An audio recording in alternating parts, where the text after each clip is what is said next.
നിന്നെ പൊതിഞ്ഞിട്ട് ഖബറിലേക്ക് വെക്കുകയാണ്.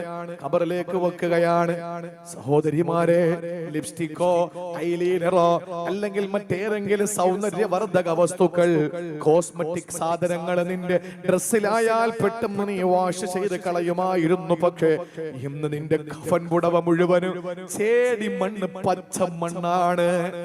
കഫൻ പുടവ മുഴുവനും മണ്ണ് അല്ല, നിന്റെ കഫൻ പുടവയുടെ തലയുടെ കെട്ടഴിച്ചിട്ട് മോളെ നിനക്കറിയില്ല. അതുകൊണ്ട് പറഞ്ഞു തരികയാണ്, ഖബർസ്ഥാനിൽ നിന്നെ ഇറക്കി വെക്കുമ്പോൾ നിനക്ക് സംഭവിക്കുന്നത് തലയിലെ കെട്ടഴിക്കും മോളെ. വീട്ടിൽ നിന്ന് നിന്നെ കെട്ടിക്കൊണ്ടുപോയ നിന്റെ ഭർത്താവിനെ കെട്ടിക്കൊണ്ടുപോകുന്നത് കണ്ടിട്ടുണ്ട് നീ? എങ്ങനെ കാലിലും തലയിലും കെട്ടുന്നു?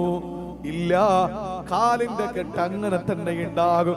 തലയിലെ കെട്ടടിക്കും. ഖബറിലിറക്കുമ്പോ തലയിലെ കെട്ടടിക്കും. ആ തലയുടെ കെട്ടടിച്ചിട്ട് ആ കെട്ടിനകത്ത് നിൽക്കുന്ന നിന്റെ മുഖമെടുക്കും. എന്നിട്ടോ പച്ച മണ്ണിനോട് ചേർത്തിട്ടല്ലേ നിന്നെ കിടത്തുന്നത്. നിന്റെ കവളിൽ ചേർത്ത് ഒരു പിടി മണ്ണ് ഉരുട്ടിയിട്ട് ആ കവളിനോട് ചേർത്ത് വെക്കും. ചേരുന്നത് അവിടെയാണ്. മിൻഹാ ഖലഖനാകും, ഇതിൽ നിന്ന് നിന്നെ പടച്ചു. വഫീഹാ നുഈദുകും, ഇതിലേക്ക് നിന്നെ മടക്കി. വമിൻഹാ നുഖ്രിജുകും താറത്തൻ ഉഖ്റാ, ഇനി ഇതിൽ നിന്ന് തന്നെ നീ എഴുന്നേറ്റ് വരികയും ചെയ്യും. സൂറിൽ ഓതുമ്പോ അത്രേ ഉള്ളൂ.